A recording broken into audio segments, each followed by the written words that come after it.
हाँ जी बच्चों, कैसे हो सभी? पढ़ाई के अलावा सब ठीक है? आज हम क्या स्टार्ट कर रहे हैं? इनकम्प्लीट रिकॉर्ड्स की रिवीजन क्लास 2। इसका इलिस्ट्रेशन 10 आपकी बुक का है, ये हम कर रहे हैं। आपके स्टडी मटेरियल में नहीं है, ये क्वेश्चन एग्जाम्स में आया हुआ है पास्ट में। The following information relates to mister Shiv Kumar who request you. आपसे रिक्वेस्ट कर रहा है, बताओ। आप लिख लो who orders you to prepare trading and PNL account for the year ended. Building का ओपनिंग क्लोजिंग बैलेंस दिया हुआ है, फर्नीचर का ओपनिंग क्लोजिंग दिया हुआ है, मोटर कार का ओपनिंग क्लोजिंग दिया हुआ है। इन्वेंट्रीज का ओपनिंग बैलेंस नहीं है। अभी क्वेश्चन स्टार्ट करने से पहले ही सोचेंगे कि कैसे आइडिया। अब से इतने मेच्योर बनो कि पहले ही सोचने लगो कि इन्वेंट्री ओपनिंग कैसे पता लगेगी। बिल्स पेबल के ओपनिंग क्लोजिंग दे रखे हैं, cash and bank opening closing दे रखा है। अब साथ में दे रखा है तो साथ में बनाएंगे। डेटर का क्लोजिंग मिसिंग है, ढूंढना पड़ेगा। बीआर के ओपनिंग क्लोजिंग दोनों दे रखे हैं, क्रेडिटर्स का क्लोजिंग मिसिंग है, ढूंढना पड़ेगा। डेटर का तो देखो मोटा मोटा ढांचा आपके माथे में बिठा ही लो। डेटर क्रेडिटर्स के अकाउंट का क्या होता है? सबसे पहले बैलेंस बीडी आता है डेटर्स में, इधर सेल्स आता है, क्रेडिट सेल्स। इधर क्या आएगा? Cash, bad debts, sales return वगैरह, डिस्काउंट भी हो सकता है, और क्लोजिंग बैलेंस। और बिल्स रिसीवेबल आ गए तो क्या होगा? ये भी होगा। तो अब हमें क्या गायब है? Closing balance. तो हमें सेल्स चाहिएगी, ओपनिंग दे रखा है तो एटलीस्ट कैश चाहिएगी। ये मान भी लू नहीं है, लेकिन कैश रिसीव्ड तो पक्का ही होगा। और क्रेडिटर का अकाउंट इसका अपोजिट होता है, B R sundry debtors. Cash transaction took place during the year. Collection from debtor, ये अमाउंट पता लगे। Sales of all newspaper and miscellaneous income, miscellaneous trade expenses, cash payment to creditors, cash sales. B R drawn during the year, bills payable इतना। ये furniture का adjustment है, question के साथ ही करेंगे। रिवीजन है, टाइम वेस्ट नहीं करते, जब समझाना होगा तब पढ़ लेंगे। डेटर में 8000 बेड डेट्स है और रिजर्व फॉर डाउटफुल डेट्स बनाना है 2%। जीपी रेट कितने की है? 30% on turnover. Outstanding salary opening और क्लोजिंग और दे रखी है। पी&एल का क्रेडिट बैलेंस दे रखा है 40,000। 20% on total sales and total purchases are to be treated as for cash. तो इससे आपको क्या पता चल जाएगा? कैश सेल्स दे रखी है या नहीं? कैश सेल्स दे रखी है, और टोटल सेल्स का 20 क्या है? कैश है। तो टोटल भी पता लग जाएगी और क्रेडिट भी। और क्रेडिट सेल पता लग गई तो ओपनिंग डेटर दे रखे हैं, क्रेडिट सेल्स पता लग जाएगी उस फिगर उस वैल्यू से। कैश दे रखा है तो आइडिया लग गया कैसे लगेगा। और क्रेडिटर का भी ओपनिंग बैलेंस कैसे पता लगेगा?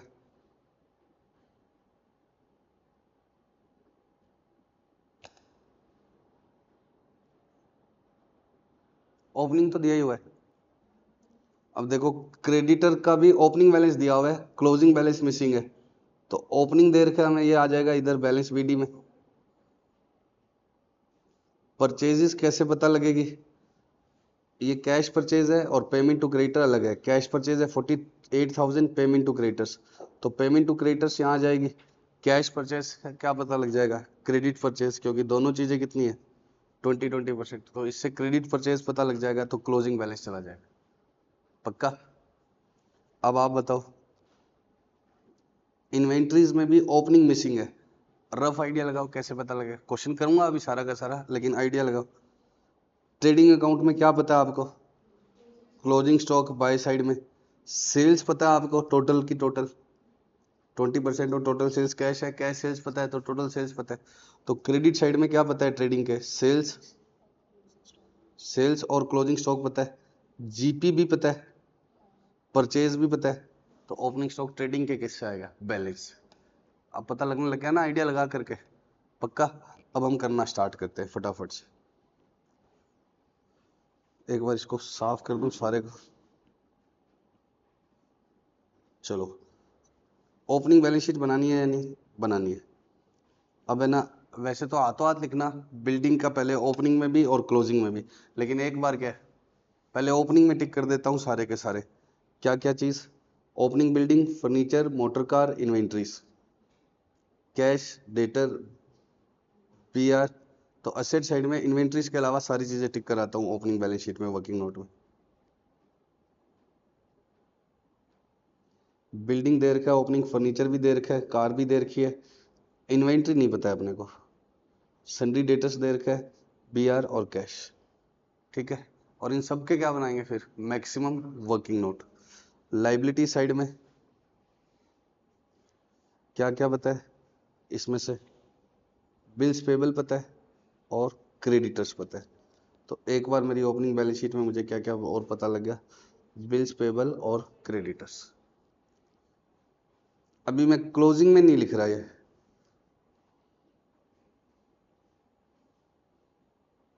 क्लोजिंग में ये वाली वैल्यूज नहीं लिख रहा है एक बार, ठीक है। अब हम स्टार्ट करते हैं यहाँ से। बताओ कलेक्शन फ्रॉम डेटर कहाँ पर लिखूं? कलेक्शन फ्रॉम डेटर, डेटर के बाय में और कैश के टू में। डेटर का अकाउंट देखो, ओपनिंग बैलेंस दिया हुआ है हमें, कलेक्शन फ्रॉम डेटर लिख दूं। ये दो चीजें समझ में आ गई। टू बैलेंस बीटी हमें दिया हुआ था ओपनिंग बैलेंस शीट वाला, याद है ना, ओपनिंग बैलेंसेस में। और कैश में कहाँ लिख दूं अब इसको? टू में। तो कैश का भी पहले क्या लिख लेना? ओपनिंग बैलेंस, फिर collection from debtors 2 lakhs। Collection from debtors के बाद क्या है बच्चों? Next item sale of old newspapers और मिसलेनियस ट्रेड एक्सपेंस। ये दोनों क्या है? एक इनकम है और एक एक्सपेंस है। ये पी एंड एल के बाय में आ जाएगा। इनकम है ना, मिसलेनियस इनकम है, छोटे न्यूज पेपर ओल्ड पेपर वगैरह बेच दिए। और मिसलेनियस ट्रेड एक्सपेंस, अब इसको पी एंड एल के बाय में लिखना है, लेकिन इसको समझाना है। पी एंड एल के टू में, सॉरी, पहले कैश में लिख दूं टू, और कैश में बाय में। कैश आया कैश गया, ये समझता है। तो मिसलेनियस ट्रेड रिसीट्स और ट्रेड एक्सपेंस। अब इसने इंस्टीट्यूट ने एक गेम खेला जानबूझ के। क्या गेम खेला? सारी एसेट्स लायबिलिटीज की डिटेल ऊपर दी, तो आउटस्टैंडिंग सैलरी जानबूझ के कहाँ लिखी? एडजस्टमेंट में। और आप तो क्वेश्चन लाइन से करोगे, तो लाइन से करोगे तो मिसलेनियस ट्रेड एक्सपेंस तो आप पहले ही चले जा चुके हैं, तो आपका पी एंड एल का अमाउंट गलत हो जाएगा। अभी बताता हूँ। आउटस्टैंडिंग सैलरी एक तो कहाँ आएगी? ओपनिंग और क्लोजिंग बैलेंस शीट में। ओपनिंग और क्लोजिंग बैलेंस शीट में, ओपनिंग बैलेंस शीट में लायबिलिटीज में 8 आएगा और क्लोजिंग में कितना आएगा? 10। अब आउटस्टैंडिंग सैलरी शुरू में ही 8000 थी, तो जो 80,000 मैंने इस बार पे किए हैं मिसलेनियस एक्सपेंस, इसके अंदर ही क्या है? सैलरी। इस 80,000 में से 8,000 तो मैंने कौन से पे किए हैं? पहले वाले। तो पी एंड एल में एक्सपेंस कौन सा आता है? करंट ईयर का। तो 80,000 मैंने इस बार टोटल पे किए हैं, जिसमें स्टार्टिंग में आउटस्टैंडिंग कितना था? 8,000, और लास्ट में आउटस्टैंडिंग कितना है? 10,000। तो जो मैंने 80 पे किए हैं बच्चों, उसमें से 8 तो कौन से किए हैं? लास्ट ईयर वाले। तो करंट ईयर के एक्सपेंस कितने हैं? 72। और अभी भी 10 आउटस्टैंडिंग है, तो करंट ईयर का पी एंड एल में कितना आएगा? पी एंड एल में कितना आएगा? 82,000। पी एंड एल में क्या आएगा? 82। पक्का? और तो इसका एडजस्टमेंट बताओ फटाफट से। पी एंड एल में कितना लिखोगे? 82। क्यों? क्योंकि 80 में से 8 पुराने पे किए हैं, तो करंट ईयर के 72, और 10,000 करंट ईयर के अभी भी बाकी है, तो 82,000। तो पी एंड एल में तो कितना आएगा? 82। और आउटस्टैंडिंग कहाँ पर आएगा? बैलेंस शीट्स में, ओपनिंग में भी और क्लोजिंग में भी। तो ओपनिंग और क्लोजिंग बैलेंस शीट में भी टिक कर दो इसको। कहाँ पर है आउटस्टैंडिंग सैलरी? ओपनिंग और क्लोजिंग बैलेंस शीट में भी जो मेन सॉल्यूशन में बनेगी, उसमें आउटस्टैंडिंग सैलरी टिक कर देता हूँ, ठीक है। अभी क्लोजिंग में मैंने कुछ भी टिक नहीं किया है, डेलिबरेटली कुछ समझाना है, ठीक है। अब ये थोड़ा सा मिसप्रिंट है। कैश परचेज कितनी है? 48, और पेमेंट टू क्रेडिटर कितना है? 184। तो कैश परचेज कहाँ कहाँ आएगी? ट्रेडिंग में प्लस कैश अकाउंट के बाय में।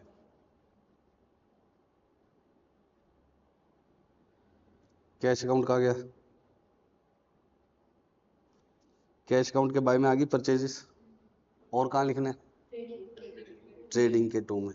अब टोटल परचेज ही आएगी ट्रेडिंग में। तो कैश परचेज कितने की है? 48। और हमने पढ़ लिया कि 20% किस में है? कैश में। तो 48 अपने आप में कितना है? 20%। तो टोटल कितना आएगा? 240। यहाँ तो टोटल लिख देता हूँ, और इमीडिएटली क्या लिख देना? कैश और क्रेडिट, क्रेडिट परचेज भी निकाल लेना। क्रेडिट परचेज कितनी आएगी? 240 की टोटल है, उसमें से कैश कितनी है? 48। और या फिर कैसे निकालो? 48 अपने आप में कैश है, तो क्रेडिट कितनी है? 80। कैश परचेज 20 है, तो क्रेडिट परचेज कितनी है? 80। 192। कहाँ लिखूंगा इसको? क्रेडिटर्स के बाय में। क्रेडिटर्स का ओपनिंग बैलेंस दिया हुआ है, और क्रेडिटर्स के बाय में। पक्का? पेमेंट टू क्रेडिटर्स, उसका अगला ही एडजस्टमेंट था 184। कैश में भी टिक कर देता हूँ साथ में। अभी था ना पेमेंट टू क्रेडिटर्स 184। तो ये कहाँ, ये कैश परचेज से क्या क्या है? सुनो वापस से। कैश परचेज से एक तो क्या लिखोगे? कैश के बाय में। पेमेंट टू क्रेडिटर्स को भी कैश के बाय में। पेमेंट टू क्रेडिटर्स को और कहाँ लिखोगे? क्रेडिटर्स के टू में, creditors to bank. Payment to creditors की एंट्री क्या होती है? Creditors to bank. और कैश परचेज को कहाँ लिखोगे? कैश के बाय में। पक्का? अब कैश परचेज से क्या निकालोगे? Total purchase. ये कहाँ आ जाएगी? ट्रेडिंग में। और क्रेडिट परचेज भी निकल जाएगी, वो कहाँ आ जाएगी? क्रेडिटर्स के बाय में। तो इस कैश परचेज प्लस 20% वाली लाइन से क्या क्या निकल जाएगा? कैश के बाय में आ जाएगा कैश परचेज, टोटल परचेज निकल जाएगी, और क्रेडिट परचेज कहाँ आएगी? क्रेडिटर्स के बाय में। पेमेंट टू क्रेडिटर्स कैश के बाय में और क्रेडिटर्स के टू में। सिमिलरली कैश सेल्स से टोटल सेल्स निकल जाएगी। अब वापस 80,000 अपने आप में 20% है, तो वापस वही आएगा। 80,000 अपने आप में कितने है? तो टोटल कितनी आ गई? 4 लैक्स। 4 लैक्स में से 80 क्या है? कैश। तो 320 क्या है? Credit sales. तो ये 320 कर दिया, और 80,000 कहाँ गया? कैश के टू में। श्योर? उसके बाद बी आर ड्रॉन। जब भी हम डेटर से बी आर ड्रॉ करते हैं तो हम एंट्री क्या करते हैं? बी आर बढ़ जाता है और डेटर से रुपए लेने क्या हो जाते हैं? कम। डेटर को मैंने गुड सेल किया, सुनो, डेटर्स टू सेल्स। अब उसने मुझे कागज पर लिख कर दे दिया, तो मैं उस कागज को ही क्या बना लेता हूँ? असेट। और B R to debtors. B R draw करने की एंट्री क्या होती है? B R to debtors. तो डेटर्स में कहाँ आ जाएगा? बाय में, और बी आर के टू में। डेटर्स के बाय में, बी आर के टू में। और बिल्स एक्सेप्टेड की एंट्री क्या होती है? क्रेडिटर से परचेज करते हैं तो हम एंट्री क्या करते हैं? Purchase to creditors. और जब बिल दे देते हैं तो क्रेडिटर्स टू बिल्स पेबल। तो मैं सीधा एक साथ ही B R B P, debtor creditor और बी आर बी पी में टिक करने जा रहा हूँ। जब भी बी आर आएगा तो डेटर में कहाँ आएगा? बाय साइड में। डेटर मेरा क्या हो जाएगा? कम। और बी आर के टू में ओपनिंग बैलेंस साथ में टिक कर दिया, पहले से दे रखा है क्वेश्चन में, ठीक है। बी आर का एडजस्टमेंट क्या हुआ? डेटर्स के बाय में और बी आर के टू में। बिल्स पेबल का एडजस्टमेंट क्या होगा बच्चों? क्रेडिटर्स कम हो जाएंगे तो क्रेडिटर्स के टू में, और बिल्स पेबल के बाय में ओपनिंग बैलेंस पहले से दे रखा था। तो बी आर की एंट्री क्या होती है? B R to debtors. और बिल्स एक्सेप्टेड की एंट्री क्या होती है? Creditors to bills payable. Debtor के बाय, बी आर के टू, क्रेडिटर्स के टू और बीपी के बाय। ये अलग से समझना है, ये अलग से समझना है। जीपी रेट कितनी है? 30% ऑन टर्नओवर। तो टर्नओवर पता है मेरे को कितना है? 4 लैक्स। उसका 30% ये आ गया, पी इंडल में भी आ जाएगा ये का ये जीपी। पक्का? उसके बाद नहीं, अभी बैलेंस नहीं, बैलेंस हम लास्ट में करेंगे, ठीक है। बैलेंस कब करेंगे? लास्ट में, उससे पहले भी सोचेंगे। आउटस्टैंडिंग सैलरी 8,000 और 10,000 कहाँ लिख दी थी हमने? पहले बैलेंस शीट में। और इससे कैश वाला एक्सपेंस, कैश वाली जो पेमेंट है उसको एडजस्ट करके क्या निकालेंगे? पी इंडल वाली अमाउंट। तो पी इंडल वाली अमाउंट यहाँ काम आ गई, आउटस्टैंडिंग सैलरी। तो ये कहाँ का काम आएगी? बैलेंस शीट में, प्लस पी इंडल वाली एक्सपेंस की अमाउंट निकाल लेंगे। पी इंडल का ओपनिंग क्रेडिट बैलेंस कितना था? 40,000। तो पी इंडल का ओपनिंग क्रेडिट बैलेंस कितना है? 40,000। मतलब ये कैपिटल में नहीं जोड़ता, प्रॉफिट को किस में नहीं जोड़ता? ये कैपिटल।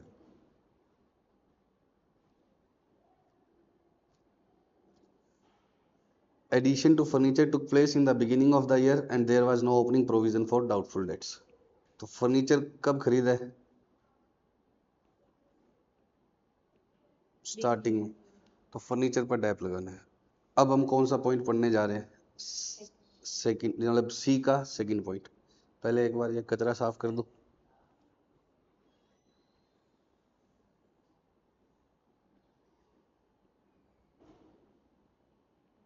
सुनो, ध्यान से सुनना।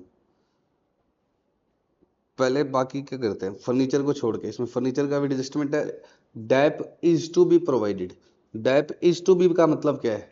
प्रोवाइड कर दिया या प्रोवाइड करना बाकी है।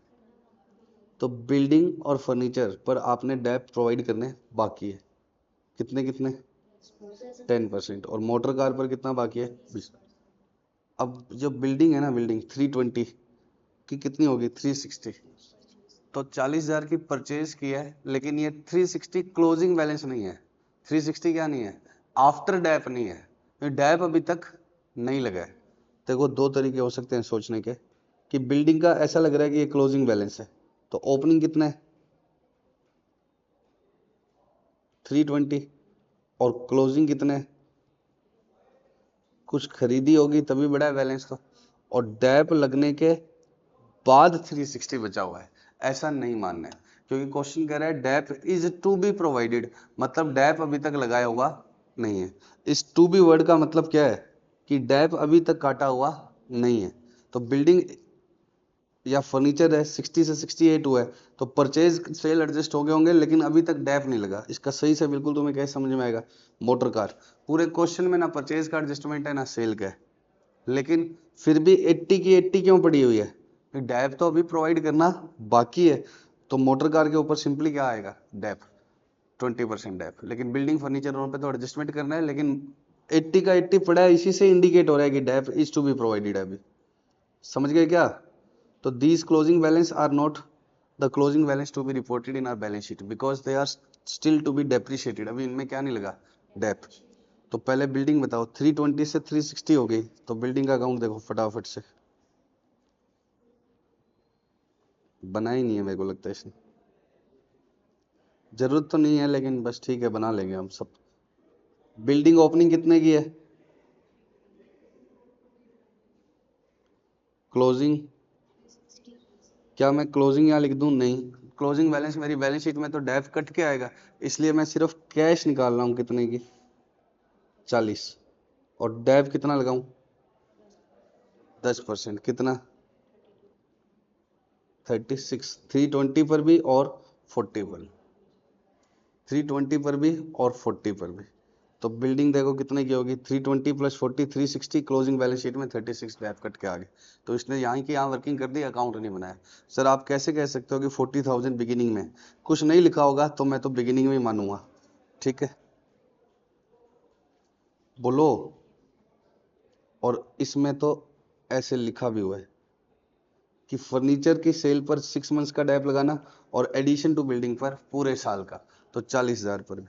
तो ऐसा मत मानना कि ये क्या है, 360 क्लोजिंग बैलेंस है। अब क्लोजिंग बैलेंस कितना आएगा, 360 माइनस 36 करना कितना आता है, 320।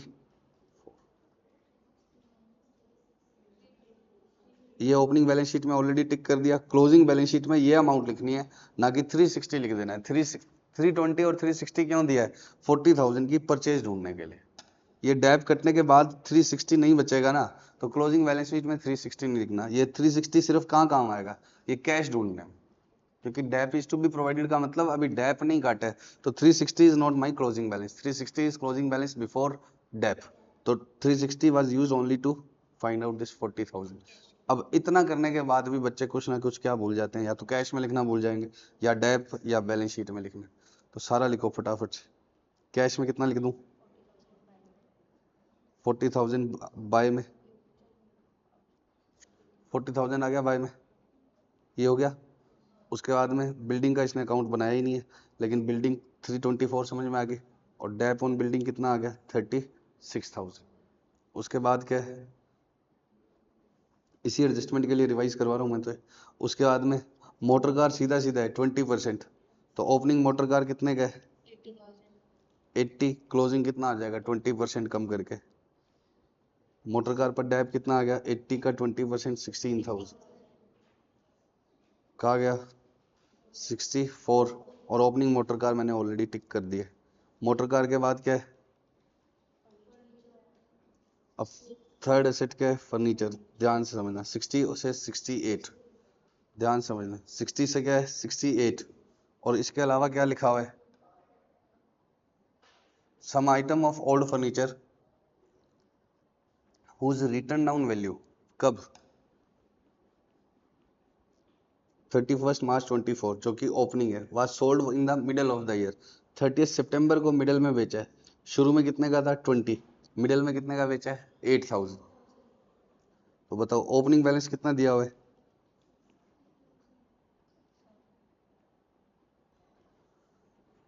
बच्चों फर्नीचर का देखो, ओल्ड फर्नीचर था जिसकी स्टार्टिंग में वैल्यू कितनी थी 20,000, mid of the year 30th 9 क्या होता है 6 महीने के बाद, मिड ऑफ द ईयर इसको कितने में सेल किया है 8,000। और इसके अलावा हमें ओपनिंग दिया हुआ है 60 और क्लोजिंग दिया हुआ है 68, और क्लोजिंग बैलेंसेस जो है वो बिफोर डेप है। ओपनिंग कितना है 60, इसके अंदर एक 20,000 का था जो यहाँ कितने में सेल कर दिया 8,000 में, तो 60 में से कितना सेल कर दिया था 20, 60 में से 20 सेल कर दिया तो क्लोजिंग कितना होना चाहिए? 40। 68 क्यों हो रहा है? परचेज की है। सर 68 में तो डेप भी कट गया होगा? नहीं, 68 क्या है? बिफोर डेप है। क्लोजिंग बैलेंस जितने भी है वो क्या है? बिफोर डेप, क्योंकि उसमें लिखा हुआ है इज टू बी प्रोवाइडेड। तो 60 में से 20 सेल कर दिया, 40 बचना चाहिए। समझ में आता है? भले ही 8 में सेल किया है, 20 का सेल किया है, तो 60 में से 20 सेल कर दिया तो कितना बचना चाहिए बच्चों? 60 में से 20 सेल कर दिया तो बचना कितना चाहिए था? 40।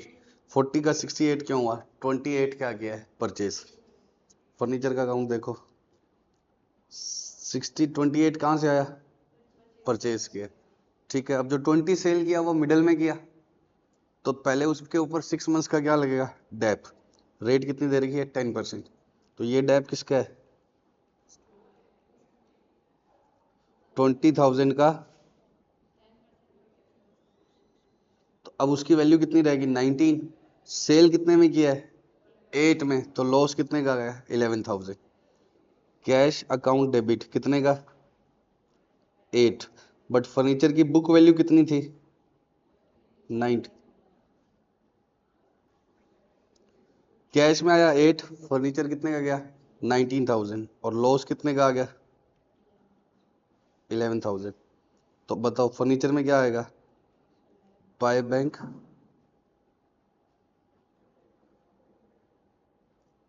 बाय बैंक और बाय लॉस समझ में आ गया ना अब तुम्हें? ये दोनों इधर आ गए, बाय डेप। अब बताओ इस 60 में से कितना सेल हो गया? 20। तो कितना बचा हुआ है? 40। और ये 28,000। अब 40 और 28 पर डेप कितना आएगा? 68,000 का 10% कितना आएगा? 6800। और ये बैलेंस आ गया 61,200। फटाफट से बताओ, 60 दिया हुआ है क्वेश्चन में, लास्ट में 68,000 दिया हुआ है, बट वो बिफोर डेप है, उससे हमने क्या निकाल लिया? परचेज। कि 60 में से कितना सेल कर दिया मैंने? कितना रह गया? 40। 40 68 क्यों हुआ? 28 परचेज हुई। अब जो 20,000 वाला सेल किया है वो मिडिल में किया है, तो पहले उस पर 6 महीनों का डेप लगाया, 1000 रुपये। 19 का रह गया, 19 हटा दिया बाय कैश और बाय लॉस। अब रिमेनिंग कितना रह गया मेरे पास? इस 60 में से 40 और 28 वाला, तो 40 और ये किसका डेप है? 40 प्लस 28, 68,000 का। और ये बचेगा कितना? 61,200। अब 61,200 का क्या करना है? क्लोजिंग बैलेंस शीट में लिखना है। एक एक करके बताओ। ये ओपनिंग बैलेंस शीट में ऑलरेडी टिक है, ये कहाँ पर आ जाएगा? कैश के बाय में। पक्का? ये कहाँ आएगा? कैश के टू में। इतना करने के बाद किसको याद रहता है कैश को उसमें लिखना? डेप और लॉस दोनों ही कहाँ जाएंगे? पी एंड एल में। अब डेप कितना है? 68 का और 1000 का। 1000 का तो सेल वाली पर, और 68 का ये, और 11,000 का क्या है? लॉस। फर्नीचर का डेप और लॉस ऑन सेल दोनों ही कहाँ आ गए? पी एंड एल में। पक्का? तो मेन तो इसमें यही पॉइंट था जिसकी वजह से मुझे कराना था। डेटर में 8000 बेड डेट्स है, तो कहाँ जाएगा? डेटर के बाय में और पी एंड एल के टू में। डेटर के कहाँ है? डेटर ऊपर गया क्या? डेटर के बाय में। ये क्लोजिंग बैलेंस आ जाएगा क्लोजिंग बैलेंस शीट में। ठीक है, क्रेडिटर का क्लोजिंग बैलेंस शीट में आएगा, डालते रहना। बिल्स रिसीवेबल का क्लोजिंग बैलेंस दिया हुआ है, तो बाय से क्या पता लगेगा? कैश। और वो कहाँ पर आ जाएगा? कैश के टू में।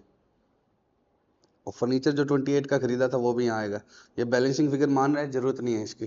फर्नीचर 28 का ढूंढ ही लिया था ना हमने, ये कोई बैलेंसिंग फिगर नहीं है। ठीक है, ये पता ही था हमें।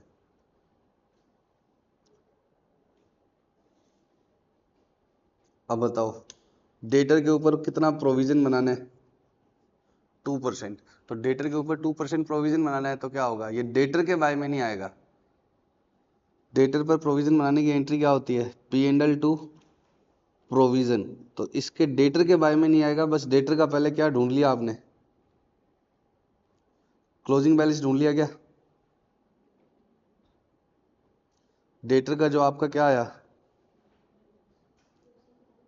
क्लोजिंग बैलेंस आया, इसका 2% पी एंड एल में डेबिट कर देना। लास्ट में डेटर का क्लोजिंग बैलेंस ढूंढने के बाद, और ये बैलेंस शीट में डेटर में से जरूर माइनस होकर दिखाएगा, बट डेटर के बाय साइड में नहीं लिखते इसको। P&L टू प्रोविजन है और प्रोविजन क्रेडिट बैलेंस है, जो या तो यहाँ लिखो या डेटर में से माइनस कर दो, बट इसको डेटर के बाय बाय साइड में मत लिख देना, पक्का। अब बाकी सब भर लोगे। अब ओपनिंग बैलेंस शीट का बैलेंस निकालने से पहले आपको क्या लिखना है उसमें, इन्वेंट्रीज। तो वो कहाँ से आएगा, ट्रेडिंग अकाउंट का बैलेंस से। ट्रेडिंग अकाउंट के बैलेंस से क्या आ जाएगा, इन्वेंट्रीज, जो आप कहाँ लिख दोगे, ओपनिंग बैलेंस में असेट साइड में, और ये क्या आ जाएगा, कैपिटल। और इस क्वेश्चन में क्या आ रहा है, लॉस आ रहा है प्रॉफिट के बजाय। तो ये ध्यान रखना, कैपिटल में से प्लस माइनस नहीं करना। क्यों नहीं करना, क्योंकि ये P&L का ओपनिंग बैलेंस भी आपको क्या दे रहा है, अलग। तो ये P&L अगर अलग लेकर चल रहा है तो लॉस उसी बैलेंस में से। बच्चों ये लॉस को क्या करना, प्रॉफिट का बैलेंस ओपनिंग अलग दिया हुआ है तो लॉस भी इसमें से क्या कर देना, अलग से माइनस कर देना। BRBP और बैलेंस से तुम्हें अपने आप पता लग जाएगा। बिल्स पेबल का क्लोजिंग बैलेंस दिया हुआ है, वो कैश के कहाँ जाएगा, बाय में। ठीक है, तो और इसमें कुछ था नहीं, मेन फर्नीचर का अकाउंट था, वो था। हाँ बच्चों, अब क्या है, इलिस्ट्रेशन 14 कर रहे हैं। AVL is unemployed science graduate. AVL क्या है, अनएम्प्लॉयड का था, साइंस का ग्रेजुएट था, साइंस ली थी बेचारे ने। Being unable to get employment for more than 500 per month, he decided to start his own type writing institute. बताओ, साइंस लेके क्या करा है, टाइपिंग की कोचिंग खोली है। He approach UBC bank which sanction him a loan of ₹20,000। तो bank से लोन लिया है तो एंट्री क्या होगी, bank to bank loan. His father gifted him 5,000। तो फादर से जो रुपए लाया वो क्या होगी, capital. He purchase 6 typewriters worth rupees this. Enable to understand the account properly, he seeks your help in P&L account and balance sheet. देखो, typewriter हो या समर्थ कॉमर्स क्लासेस हो, इनमें कभी भी क्या नहीं बनता, ट्रेडिंग अकाउंट। क्यों नहीं बनता, ट्रेडिंग थोड़ी करते हैं हम, गुड्स परचेज सेल करते ही नहीं, तो सिर्फ क्या बनता है, P&L। Expenses of institute, salary to staff, monthly fees collected, exam fees collected, काफ़ी सारे क्या दिए हुए हैं, एडजस्टमेंट। और सारे बैंक से हुए हैं, कोई कैश हैंडल नहीं हुई। और हमें क्या करना है, P&L और balance sheet. Opening balance sheet बनेगी नहीं, क्योंकि काम इस बार स्टार्ट किया है। तो सबसे पहले बताओ, बैंक टू बैंक लोन कितने का आएगा। तो बैंक अकाउंट बनवाओ सबसे पहले। बैंक में कितना आ गया, 20,000 ये, और कैपिटल कितनी आ गई, 5,000, जो फादर से आई थी। ठीक है, अब एक एक करके बताते चलो। एक्सपेंसेस ऑफ इंस्टीट्यूट कितने के हुए इसके, पहले टाइपराइटर खरीद लिए 6। तो ये बैलेंस शीट में एसेट में आएंगे, लेकिन डैप लगेगा। तो एक बार कैश गया या आया, गया। तो 24,000 कैश के बारे में। एक्सपेंसेस ऑफ इंस्टीट्यूट कितना, बैंक के बारे में, सॉरी बैंक बैंक, बस कह रहा बैंक के, कैश मत बोल, थप्पड़ मार जाएगा। Expenses of institute 8400। Salary to self एक बार छोड़ो। Monthly fees collected 32,700। Examination fees collected, ये दोनों कहाँ जाएंगे, टू में। 32,700 प्लस 4,200, और बाय में क्या क्या आएगा, 84 और 24। तो ये मंथली फीस ले ली इसने, एग्जाम फीस ले ली, और क्या आ गया, बाय टाइपराइटर आ गया, बाय सैलरी एक्सपेंस आ गया। और जो सैलरी टू सेल्फ है ना, वो क्या होती है, ड्राइंग्स। अब समर्थ में मैं सैलरी लेता हूँ तो क्या है, पार्टनरशिप में होता है, वो इंडिविजुअल में जो भी लिया जाता है वो क्या होता है, ड्राइंग्स। तो सैलरी टू जो सेल्फ है ना, वो क्या माननी है, ड्राइंग्स। इसके आगे लिख लो अपनी अपनी बुक में, क्या है ये, drawings. Monthly fees collected, exam fees collected, two में आ जाएगा। और ये P&L के बाय में भी आएंगे, लेकिन एक बार नहीं लिख रहा, ठीक है, क्योंकि इनमें एडजस्टमेंट्स आएंगे अभी कुछ और। अब ये लाइन पढ़ के बताओ क्या एंट्री होगी। ड्यूरिंग द ईयर AVL ने एक सेकेंड हैंड साइकिल खरीदी। बताओ क्या हाल है साइंस ग्रेजुएट की, साइकिल भी सेकेंड हैंड। किससे खरीदी, बच्चे से, जिसके 100 रुपए की तो फीस लेनी बाकी थी। 400 फ्रॉम स्टूडेंट हु ओड, हंसो मत, ये गलत हुआ था सबका, who owed monthly fees of ₹100।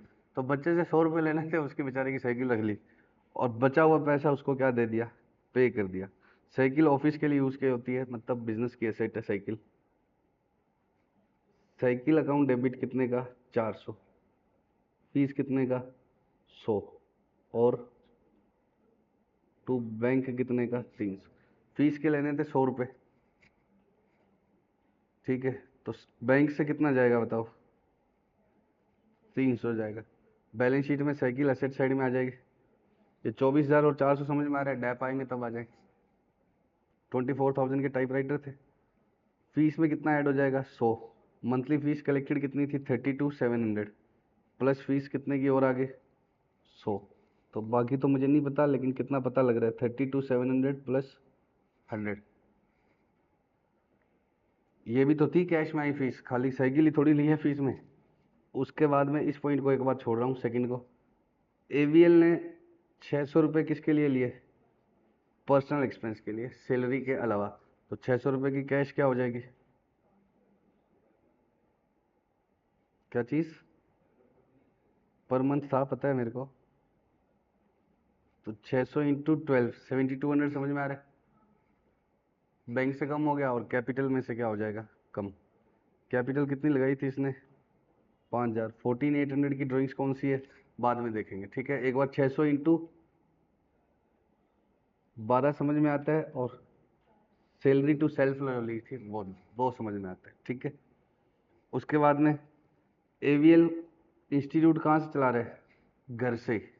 घर के अंदर ही इसकी कोचिंग सेंटर है, और 50% क्या है उसका? पर्सनल लिविंग का है। टोटल किराया कितना लग रहा है? 600 रुपये। तो मैं मेरे घर में ही पढ़ा रहा हूँ, जिसका किराया कितना है? 600 इंटू 12, 72। आधे घर में मैं रहता हूँ, 600 पर मंथ है ना। आधे घर में मैं रहता हूँ, तो आधे घर में रहता हूँ तो वो तो क्या हो गया? ड्राइंग्स। और 3600 क्या है? बिजनेस का एक्सपेंडिचर है। तो 36 तो किसका एक्सपेंडिचर है? बिजनेस का। ये डाल दिया यहाँ। जो आधी ड्राइंग से 3600, ये यहाँ आ जाएगा। ये ट्रेली हो गया ड्राइंग सारा तुम्हारा। आधा ड्राइंग्स है और आधा बिजनेस का एक्सपेंडिचर है। तो टोटल रेंट 7200 है। आधा P&L में डाल दिया, आधा कैपिटल में से काट दिया, और पूरी 72 की क्या कर दूंगा? कैश कम। 36 की ये कम कर दी, 36 की ये। इसने क्या कर दिया? ये ऐसे है, ठीक है। ये रेंट के साथ है, और ये दोनों ड्राइंग्स। पक्का? श्योर? आगे क्या है? ये चीज़ें और आउटस्टैंडिंग है। फीस के कितने रुपए और लेने बाकी है? 2200। तो इसकी एंट्री क्या होगी? 2200। एंट्री क्या बनेगी बताओ? Fees receivable to fees. तो फीस में क्या आ गया? ये तो कैश में कलेक्ट हुआ, ये साइकिल वाली फीस थी, और ये अभी आ गई। और फीस रिसीवेबल बैलेंस शीट में असेट साइड में आएगा, कितने का? 2200। एक्सपेंसेस पेबल कितने के हैं? 1000। तो पहले एक्सपेंस मैंने टिक क्यों नहीं किए थे P&L में? क्योंकि 84 प्लस 1000 कितना आ गया? 94। P&L में 84 पहले कैश में तो दिखा दिए थे मैंने, यहाँ क्यों नहीं दिखाए थे? क्योंकि मेरे को पता आगे 1000 हो रहेंगे, ठीक है। पक्का? तो कैश में 84 आएगा, बैलेंस शीट में 1000 आएगा, और यहाँ पर 94।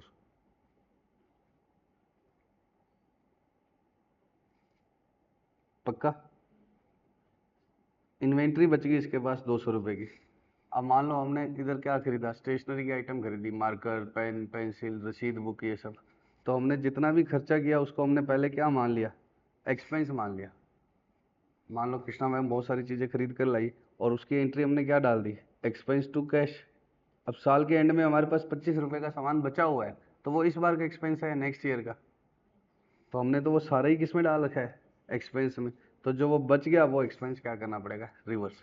तो इन्वेंट्री इन हैंड कहाँ आएगी? P&L के बाय में, और बैलेंस शीट में असेट में। क्योंकि जितना भी खरीदा हमने तो उसको सारे को क्या मान लिया? एक्सपेंस। अब जो मार्कर बच गए हैं वो नेक्स्ट ईयर कंज्यूम होंगे, तो इस बार का एक्सपेंस में डेबिट है, तो यहाँ से हटाने के लिए क्या कर दिया? P&L के बाय में। तो इन्वेंट्री इन हैंड का क्या करना है? P&L के बाय में और बैलेंस शीट में असेट में, ठीक है। P&L के बाय में और बैलेंस शीट में असेट में। वापस P&L के 2 में डाल देंगे, अगले साल वापस ट्रेडिंग अकाउंट में लिखते हैं 2 ओपनिंग स्टॉक, और जो बच जाता है वो इस बार बाय में लिखते हैं, अगली बार वापस 2 में लिख देते हैं। तो अगली साल ये P&L के 2 में डाल दूंगा, एक्सपेंस मान लूंगा, इसको कंज्यूम हो जाएगा। Provide 20% dep on typewriter and cycle. Typewriter और साइकिल पे कितना कितना डैप लगाना है? 20%। 4800 और 4880। ये 4800 टाइपराइटर का है और इसका है, ठीक है। 20% ही नहीं आएगा, निकालते रहना। अब इन 2 पॉइंट्स को अच्छे से समझना है, एक तो ये वाला और एक ये वाला। इस तरह के क्वेश्चन किस में है ही नहीं, बुक में है ही नहीं, ठीक है। तो आप ये मत समझना कि 1 घंटे की रिवीजन वीडियो में 2 क्वेश्चन है, जानबूझ के मैंने लिए ही कौन से वाले? मुश्किल वाले। अब ये बताओ, एवीएल ने एक हेल्प करी फ्रेंड की, उसको कितने रुपए देकर? 1000 रुपये देकर। तो एवीएल ने फ्रेंड की हेल्प करी, तो क्या एंट्री हो जाएगी? Friend to cash. लेकिन हमने चेक चेक दे दिया उसको। अब बैंक, मैंने फ्रेंड को क्या दे दिया? चेक। उसका चेक जब मेरे पास आएगा, फ्रेंड की हेल्प पता है कैसे करते हैं हम? उसको क्या दे देते हैं हाथों हाथ? आज की डेट का चेक। और उससे क्या ले लेते हैं? महीने बाद का चेक। भाई तुम मुझे कहो कि सर हम आपको 1 महीने बाद रुपए दे देंगे, और क्या है, अभी दे दो हमें, तो मैंने तो तुम्हें हाथों हाथ चेक दे दिया। और महीने बाद आपका चेक जब मैंने बैंक में लगाया तो आपने गद्दारी कर डाली, वो क्या हो गया? डिसऑनर। तो पहले तो ये बताओ, मैंने आपको रुपए दिए, ये एंट्री समझ में आती है? फिर आपका चेक जब मैंने बैंक में लगाया होगा तो मैंने एंट्री क्या कर दी? बैंक टू फ्रेंड, कि मुझे 1000 रुपये मेरे दोस्त ने वापस दे दिए। मैं चेक जब जमा करा के आऊँगा तो मुझे थोड़ी पता है डिसऑनर होगा। मैंने आपको रुपए दिए, आपने चेक दिया, मैंने बैंक में डाल दिया, तो मैंने बैंक बैलेंस बढ़ा लिया, और debtor is no more my debtor. Friend मतलब डेटर। अब आपका चेक डिसऑनर हो गया तो इस एंट्री का तो कोई मतलब ही नहीं रहा। मैंने तो माना था कि मेरा बैंक बैलेंस बढ़ गया, और क्या हुआ? फ्रेंड से लेने नहीं रहे। अब चेक डिसऑनर हो गया तो वापस किससे लेने हो जाएंगे? और बैंक बैलेंस जो मैंने बढ़ाया था वो बढ़ेगा ही नहीं। आपका चेक आते ही मैं बैंक में जमा करा के आ गया और मैंने अपना बैंक बैलेंस बढ़ा लिया। बैंक में जब मेरा बैंक आपके बैंक से रुपए लेने गया तो आपके बैंक ने कहा कि गरीब आदमी है, इसके खाते में पैसे ही नहीं है, तो क्या होगा? मेरा बैंक पैसे बढ़ाएगा ही नहीं, तो वो वापस बैंक रिवर्स कर दूंगा। तो चेक डिसऑनर होते ही मुझे किससे लेने होंगे वापस? आपसे लेने होंगे, और मेरा बैंक बैलेंस बढ़ाई। अब उसने फिर मेरे को कितने दे दिए? 400। बताओ, bank to friend, friend to bank, bank में बैंक, बैंक पागल कर दिए। बैंक टू फ्रेंड फिर कितने आ गए? 400 आ गए। बताओ, फ्रेंड ने ऐसे कर ली। सबसे पहले बताओ, फ्रेंड को कितने दिए? फ्रेंड को पैसे दे दिए, ठीक। फ्रेंड ने हमें चेक दे दिया तो रीपे हो गया, लेकिन वो चेक डिसऑनर हो गया, तो इस एंट्री का कोई मतलब ही नहीं है, तो इसको वापस रिवर्स कर दिया। फिर उसने वापस कितने दे दिए? 400। अब बताओ, friend to bank, bank to, ये कितनी बार हुआ है? 3 बार। तो बैंक में एक बार बाय में, 2 बार बाय में, कितना? 1000 1000। और 2 बार ही टू में, 1000 और 400। देखो बैंक में सबसे पहले ये दिए, फिर चेक आया, फिर डिसऑनर हो गया, फिर 400 और आ गया। ये किसी का ही सही नहीं हुआ था। ड्राइंग्स कौन सी है? ओ ये इसके साथ है, बता तो दिया। ड्राइंग्स इधर एरो ले तो लिया, ड्राइंग से मारूंगा चांटा पक्का। अब फ्रेंड से कितने लेने रह गए? याद रहेगा क्या बैलेंस शीट में लिखना? ऐसे पक्का। अब बताओ, बैंक लोन चुकाने लग गया धीरे धीरे। कितने रुपए हर महीने चुकाने लग गया? 500। कब से? जुलाई से। और इंटरेस्ट कितना देता हूँ उसको? 12% in addition to instalment for principal. तो जुलाई से 500 500 की कितनी किस्तें चुका दी? 6। तो 500 इंटू 6, कितना लोन चुका दिया वापस? कहाँ पर है बैंक?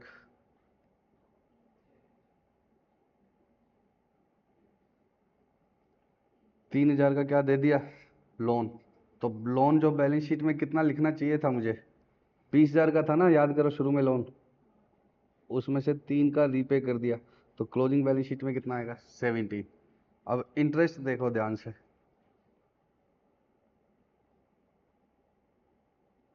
20,000 का लोन कितने समय तक पड़ा रहा? 6 महीने तक।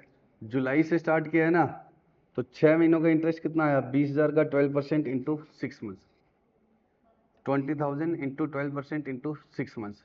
फिर हर महीने कितना रिपे होता जा रहा है? 500 500 500। तो जुलाई का कितना दे दिया? 19,500। 500 यहाँ रिपे कर दिया, तो अगला इंटरेस्ट किस पर लगेगा अब?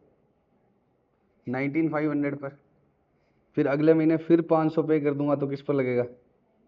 19,000 पर। समझ रहे हो क्या? तो पहले 6 महीनों का तो किस पर लगेगा?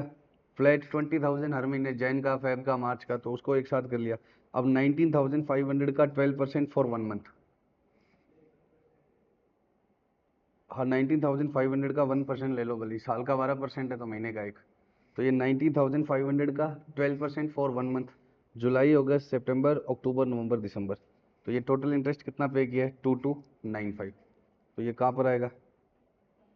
पी एंडल में। और कहाँ पर आएगा? कैश में। कहाँ गया? 2295। तो इस तरह से आपकी कैश सारी टिक होगी। ये रह गया टिक करना, लेकिन ड्राइंग्स बता तो दिया ही था।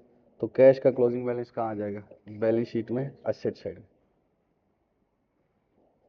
असेट पूरी टिक होगी, पी एंडल आएगा, पी एंडल का बैलेंस वो यहाँ पर आ जाएगा। पक्का? अब फालतू का ज्ञान दे रहे हैं कि एवीएल ने वाइज डिसीजन ले लिया। क्यों ले लिया वाइज डिसीजन? क्योंकि नेट प्रॉफिट इसका कितना आ रहा है? बेटर आ रहा है। कितना कमा लिया बेचारे ने? 19,000। अदरवाइज जॉब उसको कितने की मिल रही थी? 500 पर मंथ। तो कितना कमाता? 6,000। पक्का? अब एक चीज़ है जिसको कंप्लीटली इग्नोर करना है, सैलरी टू सेल्फ बाकी है। क्या बाकी नहीं हो सकता? खुद की सैलरी। ड्राइंग्स कभी आउटस्टैंडिंग होती है क्या? तो इसको क्या कर देना, इग्नोर। ड्राइंग्स आउटस्टैंडिंग नहीं होती। सैलरी टू सेल्फ क्या होता है? ड्राइंग्स। सैलरी क्या होता है? Drawings. Salary to proprietor is not considered an item of expense. Profit किसका प्रोडक्ट माना जाता है? कैपिटल, लेबर और मैनेजमेंट। तो अपना लेबर और मैनेजमेंट का प्रोप्राइटर कुछ भी चार्ज नहीं करेगा। अगर करेगा तो भी क्या होगा? ड्राइंग्स होगा।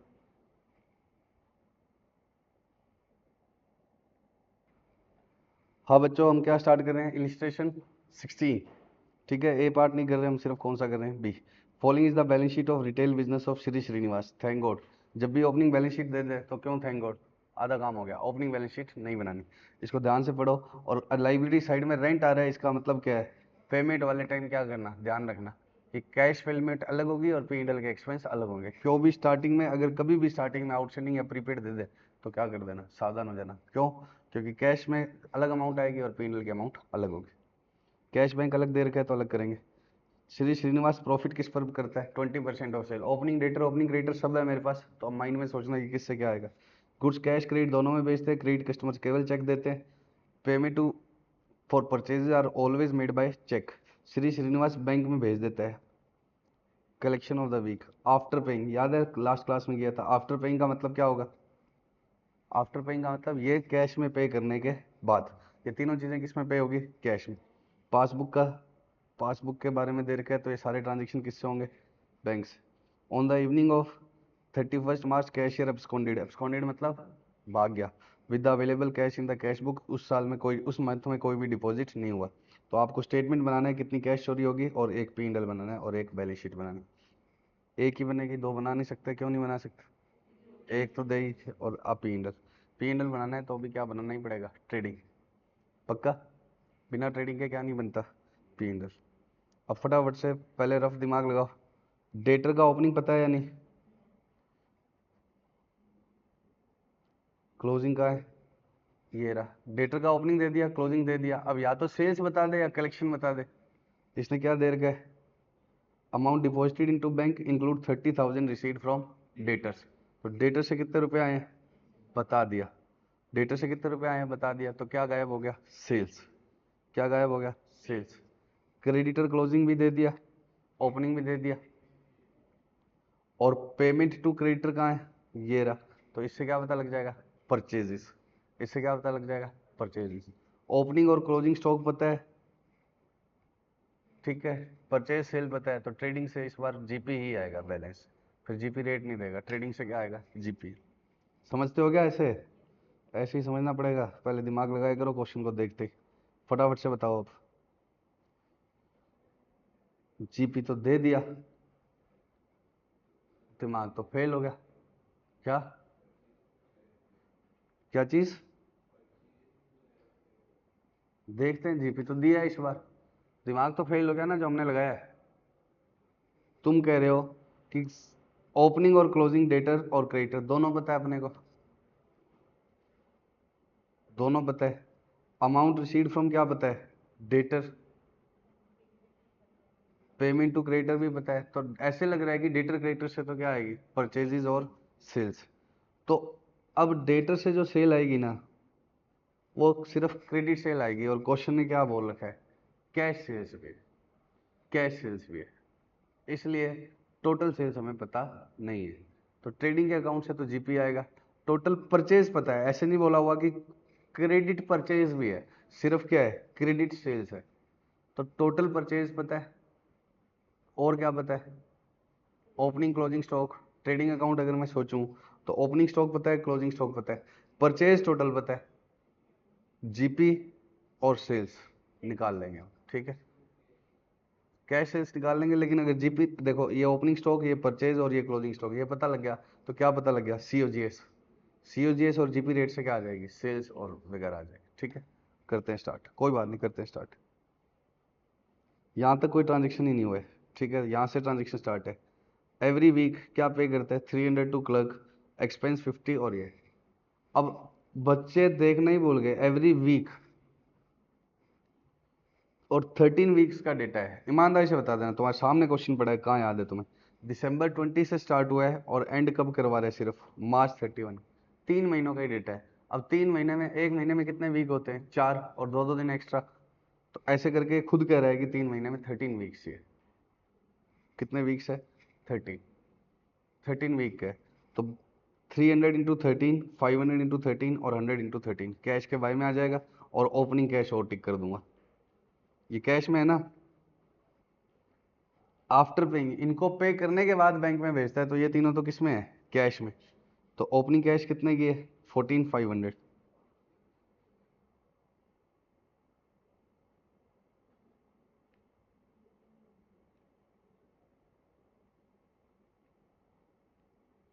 कैश बना ही नहीं हुआ क्या,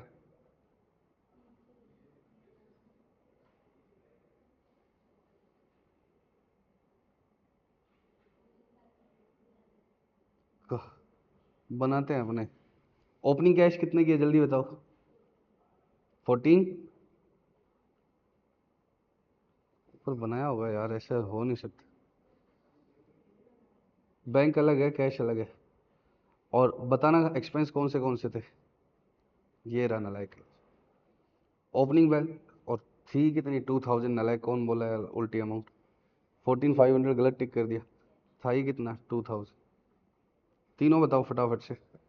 300 इंटू 13, 50 इंटू 13 और 100 इंटू 13। ठीक है, ये माइनस में है। ठीक है, इसने पूछा कैश का स्टेटमेंट बनाओ, तो इसलिए इसने क्या बना दिया, कैश का स्टेटमेंट। और ये तीनों चीज़ें कहाँ जाएगी, सैलरी कहाँ चली जाएगी, ऑफिस एक्सपेंस भी पी एंड एल में, और जो पर्सनल एक्सपेंस थे वो कहाँ चले जाएंगे, ड्राइंग्स में।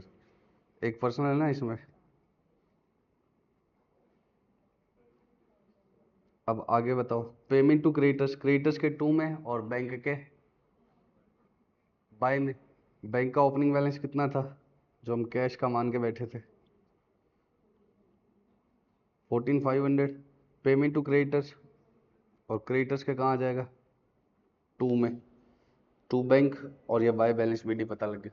ठीक है, आगे बताओ। Payment of rent up to this date 4,000। तो टोटल 31 मार्च तक का हिसाब सेटल करके 4,000 दिया, और पहले से कितना बाकी था रेंट, 1,000। तो इस बार का कितना है, 3,000।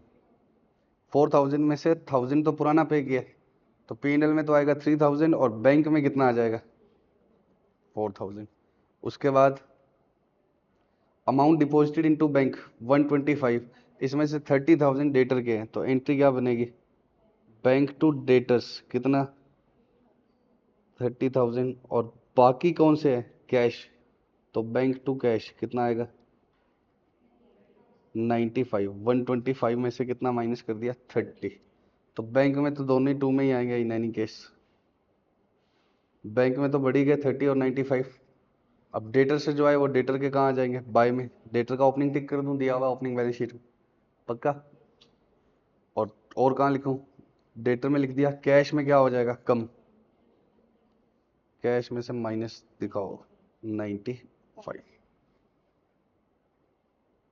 क्लोजिंग स्टॉक, ट्रेडिंग और बैलेंस शीट, डेटर के अकाउंट में और बैलेंस शीट, क्रेडिटर के अकाउंट में और बैलेंस शीट।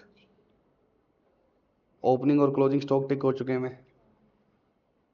डेटर का अकाउंट का क्लोजिंग बैलेंस टिक, क्रेडिटर्स का अकाउंट का है, इसका भी क्लोजिंग बैलेंस टिक, और बैलेंस शीट में भी डेटर और क्रेडिटर्स टिक, और क्लोजिंग स्टॉक का है ये भी टिक। ठीक है, अब ध्यान से समझना बच्चों, अब मेरी बात को बिल्कुल ध्यान से सुनना। क्रेडिट सेल्स है, क्या है, क्रेडिट सेल्स। डेटर से मुझे पता लग जाएगा, कैसे पता लग जाएगा, ओपनिंग बैलेंस दिया हुआ है, क्लोजिंग भी दिया हुआ है, बैंक भी दिया हुआ है, क्वेश्चन कुछ नहीं देता है तो हम सारी सेल्स क्या मानते हैं, क्रेडिट ही। लेकिन इस बार क्रेडिट सेल्स भी है और कैश भी है, तो this is not my total sales. हमने क्या सोचा था पता है स्टार्टिंग में, कि ओपनिंग स्टॉक दिया हुआ है ओपनिंग बैलेंस शीट में, क्लोजिंग स्टॉक लास्ट में दिया हुआ है, डेटर से हमें क्या पता लग जाएगा, सेल्स। सिमिलरली क्रेडिटर से क्या पता लग जाएगा, परचेज। कहाँ गया क्रेडिटर, ये रहा। इसके बैलेंस से क्या पता लग जाएगा, परचेज। तो हमने सोचा था जीपी आएगा बैलेंस, इसने तो जीपी रेट दे रखी है। क्यों दे रखी है, बिकॉज जो ये सेल्स आ रही है this is not our total sales. तो मुझे सबसे पहले क्या निकालना पड़ेगा, सीओजीएस। सीओजीएस कैसे आएगा, ओपनिंग स्टॉक पता है आपको, ओपनिंग बैलेंस शीट से। क्लोजिंग स्टॉक गिवन है, परचेज कहाँ से आया है, ये कहाँ से आया है, बैलेंसिंग फिगर ऑफ क्रेडिटर्स। तो बताओ सीओजीएस कितनी आ गई, 70 + 91 - 40, 30, 121। इसके ऊपर क्या रेट अप्लाई कर दूंगा, जीपी रेट। कितने की है जीपी रेट, 20% ऑन सेल्स। तो सेल्स का 20% है, तो ये अपने आप में कितने पर है, 80 पर। C + P = S। Incomplete record हमेशा इन्वेंट्री और एनपीओ के बाद कंप्लीट करना है। सेल्स पर है ना रेट, तो कॉस्ट अपने आप में 100 किसको मानते हैं, सेल्स को। तो कॉस्ट अपने आप में कितनी है, 80। कितना आ गया, 151,250। कितना आ गया, 151,250। ये तो टोटल सेल्स आ गई। टोटल सेल्स में से क्रेडिट सेल्स आपको मालूम है, तो इससे क्या आ गया, कैश सेल्स। कैश सेल्स कहाँ लिख दोगे, कैश के 2 में। अब इसमें दो ही बातें और समझने की, ध्यान से रखना। कैश पूरी टिक होगी तो कैश का क्लोजिंग बैलेंस आता है, लेकिन क्या है, ये चोरी हो गया, तो इसको कहाँ डाल देंगे, पी एंड एल में। अब इस क्वेश्चन में एक इतनी साइलेंट सिली क्या है, जीपी समझ जाओगे ना, सेल्स पता लग गया, वो तो कैश का लॉस आ गया। जानबूझ के ओपनिंग फर्नीचर देके डेफ की रेट ही नहीं दी। जब आप क्लोजिंग बैलेंस शीट बनाओगे ना, तो आप क्या भूल जाओगे, फर्नीचर लिखना। डेटर का आपने वर्किंग नोट में अकाउंट बनाया हुआ है, याद आ जाएगा। बैंक का आपका अकाउंट बनाया हुआ है, उसके बैलेंस से कौन सा आ गया, बैंक का बैलेंस। बैंक पूरा होते ही आ गया, ठीक है। क्रेडिटर का पता लग जाएगा, कैपिटल और प्रॉफिट और ये सब तो करते ही हो। ये फर्नीचर क्या है, ओपनिंग बैलेंस शीट में दिया हुआ है। डेफ की रेट दी होती है ना, तो याद आ जाता है क्लोजिंग बैलेंस शीट में भी लिखना, लेकिन ओपनिंग बैलेंस शीट में दिया हुआ है। तो आज की जो वीडियो में तीनों क्वेश्चन है ना, ये सारे क्वेश्चन क्या है, अच्छे हैं। तो इनको क्या करना, रिवाइज करना हाथ से लिखकर। इसके ऊपर साइलेंट किलर लिख लो, क्योंकि don't forget to write it in balance sheet. ये क्लोजिंग बैलेंस शीट में लिखना है, ठीक है बच्चों। Bye bye. ये बीच में बोल दिया सो मच, कहाँ रह गया था, bye bye, love you so much. ठीक है, ये तीनों क्वेश्चन आज से करना। ऐसा मत समझना कि 1 घंटे में 3 क्वेश्चन हुए हैं। इनकम्प्लीट रिकॉर्ड का एक एक क्वेश्चन, जो ये जानबूझ के क्वेश्चन चुने हैं 45 मिनट्स के हैं, 30-30, 40-40 मिनट के होते हैं एक। ठीक है, वापस करना। Bye bye, love you so much.